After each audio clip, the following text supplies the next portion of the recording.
Hello friends, आप सभी का एग्जाम्पल 91 में स्वागत है साथियों। चलिए आज का आपका सेट जो रहेगा आपका रहेगा 21 दिसंबर। किसका रहेगा साथियों? 21 दिसंबर और 2000 आपका 21 का किसका रहेगा? 2021 का रहेगा साथियों। और उसमें आपको 11 सेट मिलेगा। कितना सेट मिलेगा आपको? 11 सेट मिलेगा साथियों, रिवीजन करने के लिए। चलिए हम लोग 2023 और 2022 का कर लिए हैं, अब 2021 का करेंगे। चलिए क्वेश्चन पर डायरेक्ट चलते हैं। चलिए देखिए, देख सकते हैं आप लोग। मेघदूतम कहाँ जाना है? तो कालिदास जाना है। उसके बाद आर्यभट्ट कहाँ जाना है साथियों? तो आपको वायनभट्ट जाना है। उसके बाद आर्यभट्ट जाना है वायनभट्ट के पास, और आर्यभट्टम जाना है आपको आर्यभट्ट के पास। हर्षचरित्र है साथियों, या क्या है? हर्षचरित्र जाना है आपको वायनभट्ट के पास जाना है। और आर्यभट्टियम जाना है आपको आर्यभट्टियम जाना है आर्यभट्ट के पास। और उसके बाद ससूत संहिता जो जाना है साथियों आपको ससूत के पास। क्या साथियों? ससूत के पास, ससूत संहिता ससूत के पास जाना है। चलिए हम लोग नेक्स्ट सवाल को चलते साथियों। नेक्स्ट क्वेश्चन में देख सकते हैं क्या बोला गया है। तो आरंभिक मानव के पाषण काल पुरास्थल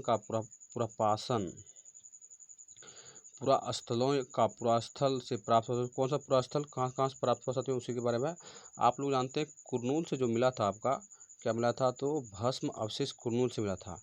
अब भीमबेटिका से आपको मिला था गुफा और कंदराएं आपको मिला था भीमबेटिका से। हुंसगी अगर पूछ देगा साथियों तो आपको मारना है, कहाँ से मारना है? तो अवशेष माना है। अब आवास और उद्योग स्थल आपका मिला था हुंसगी से। आप पटने अगर पूछ देगा तो आपको मार देना है शुतुरमुर्ग के अंडे। कहाँ? शुतुरमुर्ग के अंडे आपको पटने से मिला था साथियों। शुतुरमुर्ग के अंडे कहाँ मिला था? पटने से मिला था। चलिए हम लोग बिना टाइम वेस्ट किए नेक्स्ट क्वेश्चन के चलते साथियों। नेक्स्ट क्वेश्चन में देख सकते हैं बोला गया है, क्या बोला गया है। तो उत्तराधिकार की मुगल परंपराएं किस पर निर्भर थी साथियों? तो आपका जो निर्भर था आपका बी नंबर से हो जाएगा। सहदायत का नियम, जहाँ उत्तराधिकारी का विभाजन समस्त पुत्रों के बीच कर दिया जाता था। मुगल सल्तनत में साथियों आपका विभाजन जो होता था विरासत का, उस सब जितना भी भाई है उसके बराबर हिस्सा में होता था साथियों। इसका इतना मिला, इसका इतना मिला, सब बराबर में, उसी को हम लोग सदायत प्रथा बोलते साथियों। अगर हिंदू समाज में आएगा तो ज्येष्ठ भाई को सबसे ज़्यादा उसको उत्तराधिकारी माना जाता था, उसको गद्दी सौंपा जाता था साथियों। चलिए हम लोग नेक्स्ट सवाल को चलते साथियों। इसलिए आपका जो इसमें आंसर हो जाएगा आपका 20 सही हो जाएगा साथियों। चलिए हम लोग नेक्स्ट सवाल को चलते साथियों। नेक्स्ट क्वेश्चन में आप लोग देख सकते हैं क्या बोला गया है। तो शाहजहानाबाद, कैसे? तो शाहजहानाबाद की योजना में यमुना की भूमिका, यमुना बोला गया, देख सकते हैं यमुना की भूमिका क्या थी साथियों। शाहजहानाबाद की भूमिका में यमुना की जो भूमिका थी साथियों आपका बी नंबर से हो जाएगा। क्योंकि राजमहल को ही नदी पर पहुंच का नियंत्रण देना। कैसे साथियों? राजमहल को ही नदी पर पहुंच का नियंत्रण देना था साथियों। आपका यही सही हो जाएगा साथियों। शाहजहानाबाद की योजना के बारे में यही ओरिजिनल बता रहे साथियों, यमुना की भूमिका के बारे में कि राजमहल को ही नदी पर पहुंच का नियंत्रण देना था साथियों। चलिए हम लोग नेक्स्ट सवाल को चलते साथियों। नेक्स्ट क्वेश्चन में देख सकते हैं, नेक्स्ट में क्या बोला गया। तो वन गुज्जर, क्या साथियों? वन गुज्जर आपको कहाँ मारना है? तो आपको जो मारना है साथियों वन गुज्जर आपको मारना है। सॉरी साथियों, चलिए पहले जो जानते हैं वो मिला लेते हैं हम लोग। सबसे पहले हम लोग क्या मिलाएंगे? बक्करवाल आपको कश्मीर में जाना है। गद्दी अगर पूछेगा तो आपको जाना है, कहाँ जाना है? तो हिमाचल प्रदेश जाना है। और उसके बाद चलिए देखते हैं पहले डी का वन, देख सकते हैं डी का वन यहाँ पे दिया हुआ है। तो आपका सबसे पहले हो जाएगा, देख सकते हैं आप लोग, वन गुज्जर। क्या सकते हैं? वन गुज्जर आपको मारना है। कहाँ? उत्तराखंड। वन गुज्जर कहाँ मिलता है? आदिवासी उत्तराखंड में मिलता है। अगर लंबाडी में बोलेगा साथियों, क्या है साथियों? लंबाडी आपको आंध्र प्रदेश मिलेगा। कहाँ मिलेगा? लंबाडी आपको आंध्र प्रदेश में मिलेगा। बक्करवाल अगर पूछ देगा तो आपको मारना है कश्मीर, बक्करवाल कश्मीर मारना है। गद्दी अगर पूछेगा तो हिमाचल प्रदेश में आपको गद्दी मिलता है साथियों। चलिए हम लोग नेक्स्ट सवाल को चलते साथियों। देख सकते हैं आपका जो आंसर हो जाएगा आपका यही आंसर हो जाएगा, 2 नंबर सही हो जाएगा। चलिए हम लोग आगे चलते साथियों। नेक्स्ट सवाल में बोला गया है भक्ति के विशेष लक्षण के बारे में।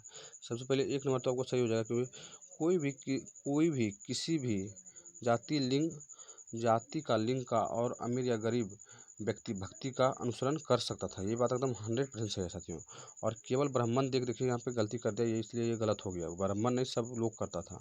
उसके बाद आपका हो जाएगा सी में, देखिए क्या बोला गया है, देख सकते हैं देवी और देवताओं के समक्ष देवी और देवताओं के समक्ष समर्पण पर जोर था, ये भी बात आपका सही हो जाएगा साथियों। उसके बाद विस्तृत बलिदान और यज्ञ का प्रदर्शन पर जोर, ये भी सही हो जाएगा साथियों। विस्तृत बलिदान और यज्ञों के प्रदर्शन पर जोर था साथियों। आपका ए, सी और डी सही हो जाएगा, देख सकते हैं साथियों। आपका क्या है साथियों, तो ए, सी, डी नहीं होगा, बल्कि हो जाएगा आपका, चलिए साथियों, इसका जो आपका आंसर हो जाएगा वो हो जाएगा आपका ए सही हो जाएगा, उसके बाद आपका सी सही हो जाएगा। बाकी बात आपका बी और डी जो है साथियों गलत है, क्योंकि यहाँ दिया हुआ है विस्तृत बलिदान और यज्ञ के प्रदर्शन पर जोर, ये गलत हो गया। यज्ञ के प्रदर्शन पर जोर नहीं था, सिर्फ आपका देवता या देवी के समक्ष समर्पण पर जोर था। उसके बाद कोई भी व्यक्ति भगवान का पूजा कर सकता था। सिर्फ आपका ए और सी जो है साथियों, सी सही हो जाएगा। बाकी बात आपका बी और डी गलत हो जाएगा, देख सकते हैं आपका आंसर यहाँ पे है। और ये जो आपका सेट है साथियों, आपका 27 किसका है साथियों, 27 दिसंबर का है साथियों, 27 दिसंबर का है साथियों। चलिए हम लोग नेक्स्ट सवाल को चलते साथियों। नेक्स्ट क्वेश्चन में देख सकते हैं बोला गया है आविष्कार सबसे पहले कलानुसार के तौर पर हमको निकालना है। सबसे पहले क्या किसका हुआ था साथियों, स्पिनिंग जिनिंग का हुआ था। स्पिनिंग जिनिंग का आविष्कार सबसे पहले हुआ था साथियों 1800, इसका जो हुआ था साथियों आपका 1776 में। कब हुआ था स्पिनिंग जिनिंग, 1776 में ही हो गया था साथियों।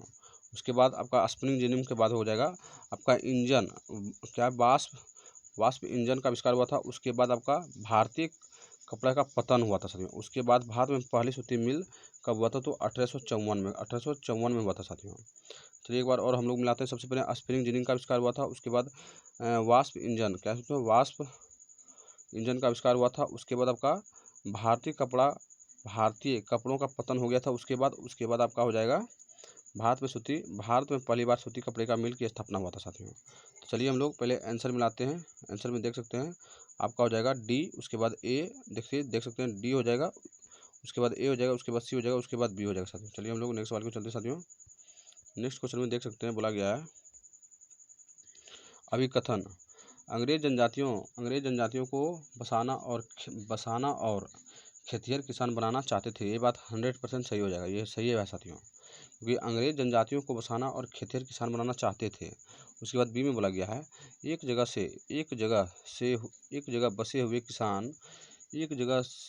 जगह बसे हुए किसान पर नियंत्रण रखना और शासन करना घुमंतू लोगों की तुलना में क्या था साथियों, सरल था। ये बात भी आपको सही है, दोनों सही है, उचित व्याख्या भी इसका कर रहा है साथियों। चलिए हम लोग आगे चलते हैं साथियों। आगे में देख सकते हैं बोला गया है, क्या बोला गया है, तो भारत के किस साल बाल विवाह निषेध, क्या साथियों यहाँ ध्यान से पढ़ना है, बाल विवाह निषेध बोला गया साथियों, बाल विवाह निषेध। तो आप लोग जान रहे हैं क्या हुआ था, तो 1929 में हुआ था। 1929 में इसी में ये आपका एज जो रखा गया था 18 वर्ष 16 वर्ष रखा गया था साथियों, क्योंकि अगला बार 2024 में जो 21 जनवरी का क्वेश्चन था इसमें पूछा गया था साथियों कि जो 1921 में जो बाल विवाह का प्रथा था उसमें लड़का और लड़की का उम्र कितना था, तो लड़की का उम्र था साथियों 16 वर्ष और लड़का का उम्र था दिया हुआ था 18 वर्ष साथियों। चलिए हम लोग आगे चलते साथियों। आगे में देखिए बोला गया है सत्य शोधक समाज, कौन सा साथियों, सत्य शोधक समाज की स्थापना आप लोग जान रहे हैं ज्योतिबा फुले किए थे। कौन किए थे साथियों, ज्योतिबा फुले किए थे साथियों सत्य शोधक समाज का। ये कष्टकार नामक चाबुक का भी किए थे साथियों। और अमेरिका में जो दास प्रथा था उसी के बारे में भी ये अपने पुस्तक में लिखे थे साथियों। चलिए हम लोग आगे चलते हैं।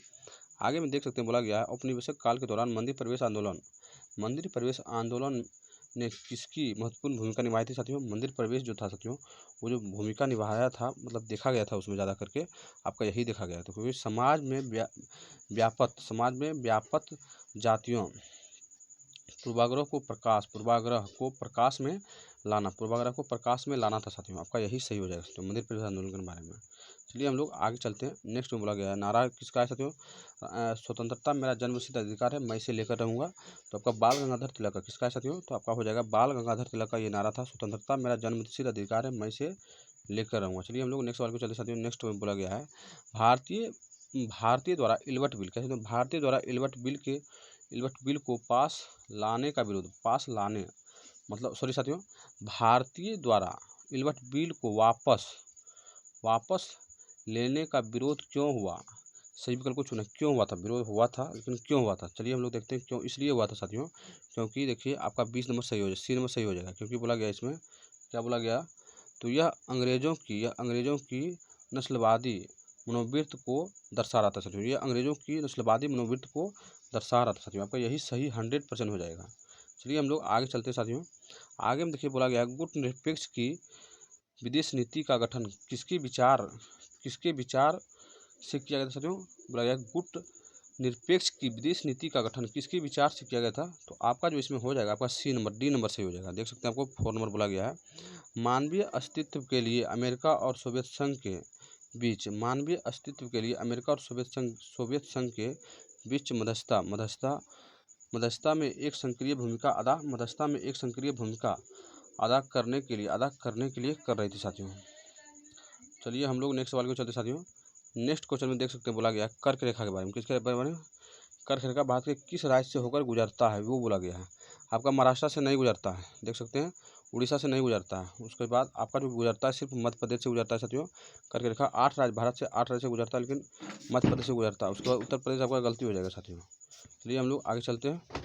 आगे हम देख सकते हैं बोला गया है निम्नलिखित कथनों को पढ़ना है ध्यान से और चुनना है साथियों। पृथ्वी 365.84 दिन में सूर्य चक्कर लगाती है, सही बात है साथियों। उसके बाद हम लोग एक वर्ष 365 दिन का मानते हैं, सुविधा के लिए 6 घंटा नहीं जोड़ते हैं, सही बात है साथियों। आपका ये भी सही हो जाएगा। लेकिन आपका सी जो दिया हुआ है कि प्रत्येक चौथे वर्ष फरवरी 19 के बदले 28 दिन, ये गलत हो जाएगा साथियों। इसलिए आपका ए और बी दोनों सही हो जाएगा साथियों। चलिए हम लोग आगे चलते हैं साथियों। आगे में देख सकते हैं बोला गया है यदि पृथ्वी के समान अनुदैर्ध्य विस्तार के 24 समय क्षेत्र में विभाजित किया गया है तो प्रत्येक क्षेत्र डैश देशांतर का आच्छादित करेगा साथियों। तो आपका जो करेगा यहाँ पे 15 डिग्री, कितना, एक देखिए 1 घंटा में आपका 15 डिग्री होता है, 1 घंटा में आपका 15 डिग्री होता है साथियों। उसी के बारे में बोला गया है। चलिए हम लोग नेक्स्ट सवाल को चलते हैं साथियों। देख सकते हैं आपका यहाँ पे आंसर है 15 डिग्री। चलिए हम लोग आगे चलते हैं साथियों। आगे में देखिए बोला गया है भारत के उत्तर पश्चिम से दक्षिण पूर्व, उत्तर पश्चिम से मतलब कि आपका ई कोना से ई कोना जाना है साथियों। यहाँ से जैसे कि इस तरह मैप होता है तो आपको ई कोना से इस कोना चलना है साथियों, उसी के बारे में बोला गया है। चलिए सबसे पहले जो आपका मिले जाएगा साथियों इस कोना में आपका ग्रेट इंडियन डटर्ज मिलेगा, यानी कि मरुस्थल मिलेगा साथियों। डटर्ज में वही होता है, ग्रेट इंडियन डटर्ज मिलेगा। उसके बाद आपका मिलेगा अरावली पर्वत मिलेगा साथियों। उसके बाद आपका विंध्य पर्वतमाला क्या मिलेगा साथियों। उसके बाद विंध्य पर्वतमाला मिलेगा। उसके बाद दक्कन का पठार मिलेगा साथियों। उसके बाद पूर्वी घाट मिलेगा। एक बार फिर मिलाइए साथियों। बोला गया सबसे पहले आपका मिल जाएगा उत्तर पश्चिमी कोना में ग्रेट इंडियन डटर्ज मिल जाएगा। उसके बाद अरावली श्रृंखला मिलेगा साथियों। उसके बाद विंध्य पर्वतमाला मिलेगा। उसके बाद आपका दक्कन का पठार मिल जाएगा। उसके बाद पूर्वी घाट मिलेगा साथियों। चलिए हम लोग देखते हैं आपका आंसर इसमें जो हो जाएगा साथियों।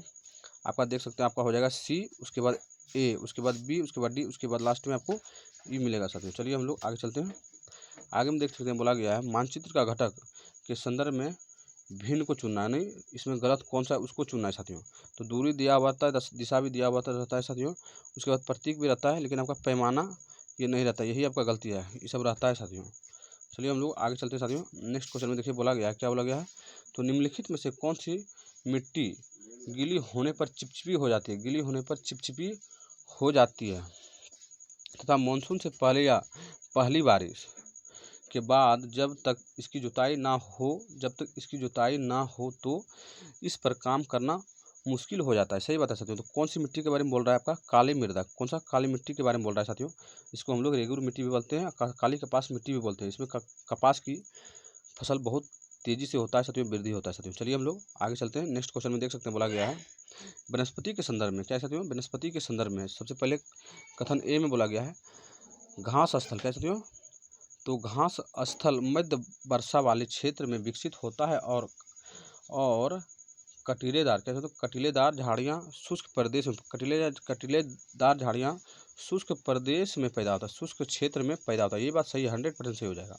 उसके बाद जो आपका होगा साथियों बी में देखिए बोला गया है वनस्पति की, क्या साथियों, वनस्पति की वृद्धि तापमान एवं नमी पर निर्भर करता है, नमी पर। और उसके बाद देख सकते हैं आपका सी में बोला गया प्राकृतिक वनस्पति के प्रकार परिवर्तन मुक्त जलवायु की परिस्थितियों में परिवर्तन के कारण होता है साथियों। आपका जो इसमें हो जाएगा साथियों आपका तीनों सही हो जाएगा। देख सकते हैं आपका हो जाएगा, तीनों सही हो जाएगा।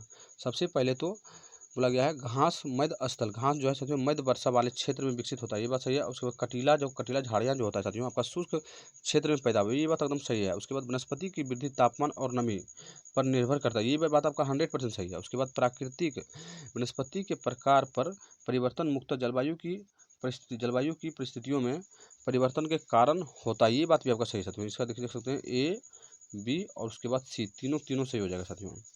देखिए यहाँ पे दिया हुआ है। उसके बाद बोला गया साथियों नेक्स्ट क्वेश्चन में, नेक्स्ट में बोला गया है सही कथन को हमको विचार करके चुनना है। तो आप लोग देख सकते हैं आपका बी सही हो जाएगा, क्योंकि वायु में ऑक्सीजन की मात्रा समान बनी रहती है, क्योंकि मनुष्य तथा पशु सांस लेने में इसका प्रयोग करते हैं तथा पौधे इसका उत्पाद करते हैं। पौधे उत्पाद करते हैं तभी हम लोग सांस ले पाते हैं साथियों, ऑक्सीजन हम लोग ग्रहण करते हैं और कार्बन डाइऑक्साइड छोड़ते हैं साथियों। आपका बी नंबर ही सही हो जाएगा। चलिए हम लोग नेक्स्ट सवाल को चलते हैं साथियों। नेक्स्ट क्वेश्चन में देख सकते हैं बोला गया है, ए में देख सकते हैं बोला गया है दो वायुदाब क्षेत्र के दाब में अंतर जितना अधिक होता है पवन की गति उतना ही अधिक। सही बात है साथियों, ये बात आपका 100% सही हो जाएगा, क्योंकि दो वायु क्षेत्र के दाब में अंतर जितना अधिक होगा वायु की गति उतनी ही अधिक होगी, ये बात अपना 100% सही हो जाएगा। उसके बाद बोला गया बी में साथियों, जब वायु उच्च दाब क्षेत्र से निम्न दाब क्षेत्र की ओर चलती है तो पवन उत्पन्न होता है। क्या होता है? तब पवन उत्पन्न होता है, ये बात भी आपको सही है साथियों। आप व्याख्या अगर पूछ देगा कि ये दोनों सही है, मान लीजिए कि अगर व्याख्या पूछेगा कि व्याख्या हो रहा है, तो आपको मारना हाँ व्याख्या हो रहा है साथियों, ये दोनों का दोनों व्याख्या हो रहा है। चलिए हम लोग आगे चलते हैं साथियों। आगे में देख सकते हैं बोला गया, क्या बोला गया है साथियों, तो अपनी कक्षा में क्या है, अपनी कक्षा में परिवहन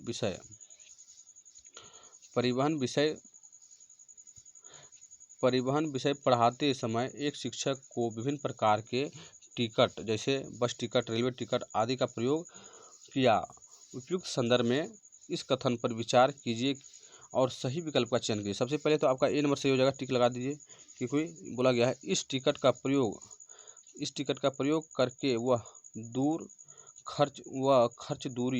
खर्च दूरी या यातायात को विभिन्न संसाधनों की विशेषता पर चर्चा करा सकती है। ये बात एकदम 100% सही हो जाएगा। लेकिन आपका जो बी दिया हुआ है गलत हो, क्योंकि देख सकते हैं बी में बोला गया है साथियों, इस टिकटों का प्रयोग करके वह मानव आवास के प्रयोग पर भी चर्चा कर सकती है। अच्छा, टिकट अगर बस का कटाएगा तो मानव आवास से उसको क्या मतलब है, ये सोचने वाली बात है। इसलिए आपका ये तो यही गलत हो गया साथियों, इसलिए आपका सिर्फ केवल ए सही हो जाएगा और बी आपका गलत हो जाएगा। देखिए यहाँ पे आंसर दिया हुआ है, ए गलत है और बी सही है साथियों। चलिए हम लोग आगे चलते हैं। आगे में देख सकते हैं बोला गया है साथियों, नए चारागाह की खोज में लोगों के मौसमी आवागमन को क्या कहते हैं साथियों, ऋतु प्रवास। क्या कहेंगे हम लोग, ऋतु प्रवास कहेंगे साथियों। नए चारागाह की खोज में लोगों के मौसमी आवागमन को हम लोग कहते हैं ऋतु प्रवास कहते हैं। क्या कहते हैं, ऋतु प्रवास कहते हैं साथियों। चलिए हम लोग आगे चलते हैं आगे, और नेक्स्ट क्वेश्चन में देख सकते हैं क्या बोला गया है, प्रवास को प्रभावित करने वाला प्रतिकारक क्या है साथियों, प्रतिकर्षण कारक प्रभास को। तो आपका सबसे पहले तो ये सही हो जाएगा, क्योंकि प्राकृतिक आपदा हो जाएगा। उसके बाद पानी की कमी, ये भी हो जाएगा साथियों। लेकिन आपका जो सी और डी जो दिया हुआ है वो गलत हो जाएगा। सी में बोला गया है जीवन यापन का बेहतर स्तर, ये तो गलत हो गया। शिक्षा, इससे क्या मतलब है, प्रभास से मात्र दो को मतलब है, क्योंकि प्राकृतिक आपदा और उसके बाद पानी की कमी। आपका ए और बी यही दो सही हो जाएगा साथियों। चलिए हम लोग नेक्स्ट सवाल को चलते साथियों। नेक्स्ट क्वेश्चन में देख सकते हैं बोला गया है कृषि एक प्राथमिक क्रिया है। एकदम 100% सही है साथियों, क्योंकि कृषि में ज़्यादा देखिए, मान लीजिए खेत है, इसमें बहुत ज़्यादा आदमी को रोजगार मिल जाता है। भारत में एक ऐसा चीज़ है कृषि, जो कि उसमें ज़्यादा बेरोजगारी रहता है साथियों, और एक आदमी की जगह पर 2 आदमी, 5 आदमी, 10 आदमी काम करते रहता है साथियों, इसलिए ये प्राथमिक क्रिया है साथियों। उसके बाद बोला गया है फूलों क्या साथियों, फूलों सब्जियों और फूलों की उगाना, मतलब फूलों को उगाना और पशुपालन कृषि में शामिल है। सही बात है, 100% सही हो जाएगा, क्योंकि देखिए फसलों हो गया, फलों सब्जी और फूलों को उगाना, पशुपालन कृषि में शामिल है। ये बात आपका सही है, दोनों सही हो जाएगा। और अगर इसके व्याख्या अगर लिख देता तो व्याख्या भी आपका सही हो जाता साथियों। देख सकते हैं यहाँ पे दिया हुआ है आपका 3 नंबर में ए और बी दोनों सही है। चलिए हम लोग आगे चलते हैं साथियों। नेक्स्ट क्वेश्चन में देख सकते हैं आप, यहाँ से आपका पॉलिटिकल साइंस स्टार्ट हो गया है। बोला गया है ऐसा माना जाता है कि सेंट थॉमस लगभग 2000 साल पहले इस राज्य में आए। समझ गए किस राज्य में आए थे? सेंट थॉमस 2000 साल पहले इस राज्य में आए थे। आप लोग यहाँ देख के ही समझ गए थे। उसके बाद भारत में ईसाई धर्म लाने का श्रेय उन्हीं को जाता है। तो आप लोग जानते हैं केरल कहाँ है साथियों? केरला में, केरला में आए थे। केरला में कहाँ आए थे साथियों? तो केरल यानी केरला में आए थे साथियों। देखिए यहाँ पे दिया हुआ है केरल साथियों। चलिए हम लोग आगे चलते साथियों। नेक्स्ट क्वेश्चन में देखिए बोला गया, क्या बोला गया नेक्स्ट में साथियों? तो आपका जो हो जाएगा विविधता के संदर्भ में इस व्यक्ति को विचार करना चाहते हैं। विविधता के संदर्भ में सबसे पहले विविधता भारत का समर्थ का स्रोत, विविधता जो है साथियों भारत के समर्थ का स्रोत है, एकदम सही हो जाएगा। उसके बाद भारत की विविधता में एकता है, ये बात भी आपको सही है। भारत की जो विविधता है साथियों उसमें एकता है। विविधता भेदभाव का भी स्रोत हो सकता है, विविधता जो साथियों भेदभाव का भी स्रोत हो सकता है, ये बात भी आपको सही है साथियों।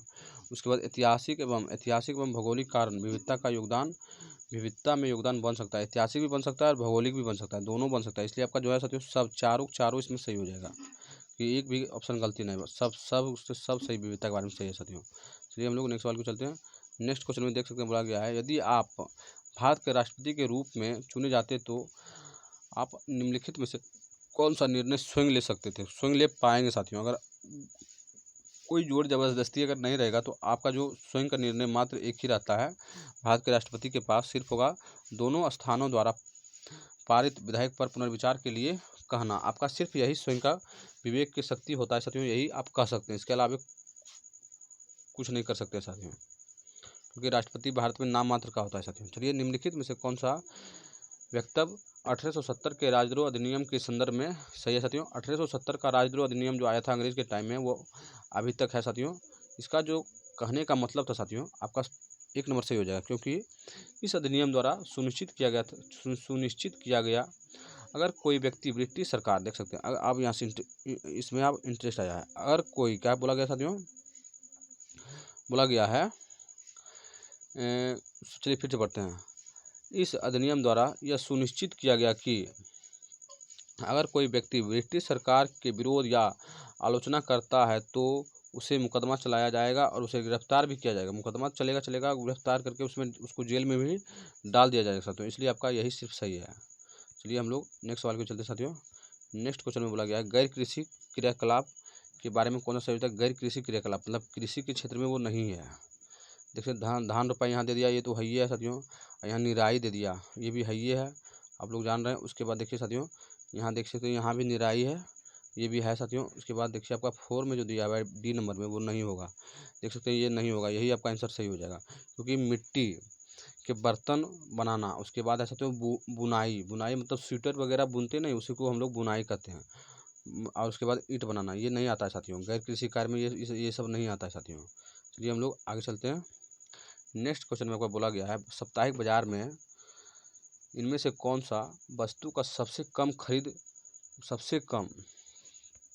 है? तो सबसे कम खरीद बेच दृष्टिगत होना संभव, सबसे कम होना संभव जो होगा साथियों साप्ताहिक बाजार में आपका कार, इंजन और पहिया, वो इस तरह का बाजार में नहीं मिलता साथियों, हमेशा याद रखिएगा।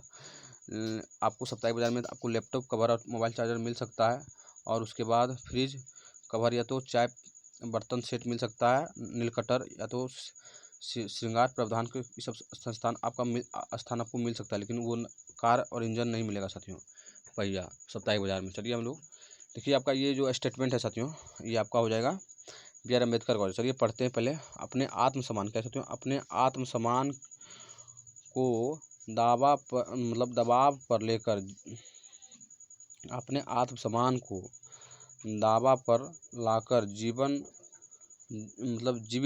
रहना अशोभनीय है। आत्मसम्मान जीवन का सबसे जरूरी हिस्सा है, इसके बिना व्यक्ति नगण्य है। इसके बिना क्या कहते हैं व्यक्ति, देख सकते हैं इसके बिना व्यक्ति नगण्य है, मतलब कोई व्यक्ति का पहचान नहीं है।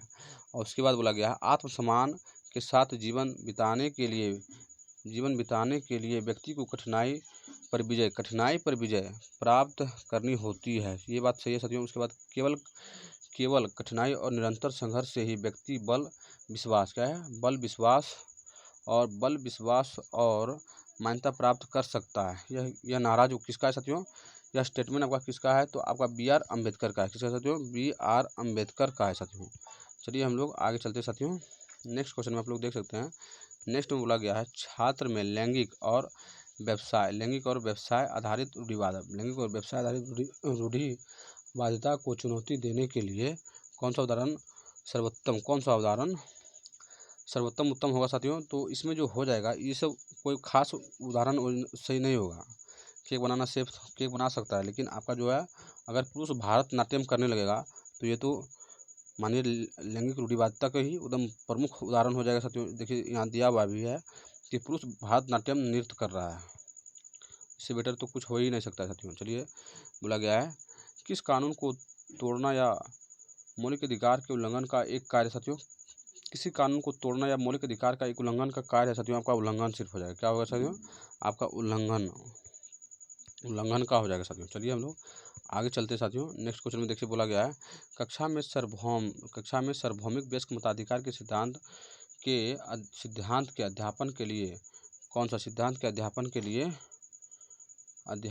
लिए कौन सा उदाहरण उपयुक्त है साथियों। तो आपका सार्वभौम वयस्क मताधिकार बोला गया। सबसे पहले तो मुझे लेहा 19 वर्ष विधानसभा चुनाव में मतदान कर रही है, ये बात एकदम 100% सही हो जाएगा। उसके बाद एना 31 कहते तो एना 31 वर्ष लोकसभा चुनाव में मतदान कर रही है, ये बात भी आपका हो जाएगा सही बात साथियों, एना। उसके बाद जसप्रीत 17 वर्ष विद्यालय परिषद में चुनाव का मतदान कर रहा है। 17 वर्ष जानते हैं आप लोग नहीं होता है, आपका वयस्क मताधिकार का एज जो रखा गया था 18 वर्ष रखा गया था। अब वो भी ये पहले था 21 वर्ष, लेकिन इसको 61वां संविधान संशोधन 1989 में घटाकर 18 वर्ष किया गया था साथियों। इसलिए आपका ए और बी सही हो जाएगा। क्या होगा, ए और बी आपका सही हो जाएगा साथियों। चलिए हम लोग आगे चलते हैं। नेक्स्ट क्वेश्चन में देख सकते हैं बोला गया है कौन सा संवैधानिक प्राधिकार केंद्र एवं राज्य के बीच उसकी संबंधित शक्तियों को लेकर विवाद का परीक्षण करता है। तो आपका सर्वोच्च न्यायालय ही करता है साथियों। केंद्र और राज्य के बीच अगर कोई भी विवाद आता है तो आपका सर्वोच्च न्यायालय, जिसको हम लोग सुप्रीम कोर्ट बोलते हैं साथियों, वही इसका निर्णय लेता है क्या सही है क्या गलत है। चलिए नेक्स्ट क्वेश्चन में बोला गया अंतर्राष्ट्रीय महिला दिवस पर संसार भर में महिला इसे मनाने तथा अपने संघर्षों को पुनर्जीवित करने के लिए एकत्रित हुई निम्नलिखित रणनीति में से यह महिलाओं के आंदोलन के संबंध में किसके अंतर्गत आता है साथियों।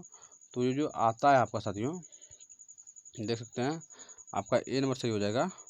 एकता का प्रदर्शन, क्या साथियों, आपका हो जाएगा एकता का प्रदर्शन के बारे में बताने का प्रयास कर रहा है साथियों कि महिला भी एकजुट है साथियों।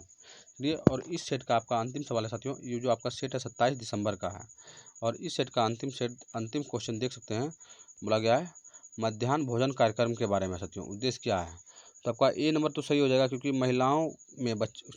विद्यालय में बच्चे के प्रवेश को बढ़ाना और उन्हें बनाए रखना, ये बात एकदम सही हो जाएगा। उसके बाद देखिए बी आपका गलत हो जाएगा, इसलिए गलत हो जाएगा क्योंकि बोला गया विद्यालय के बीच जातिगत पूर्वाग्रह को प्रबलित करना। प्रबलित हम लोग नहीं कर सकते हैं, मतलब बढ़ाना, प्रबलित का हिंदी हो गया बढ़ाना।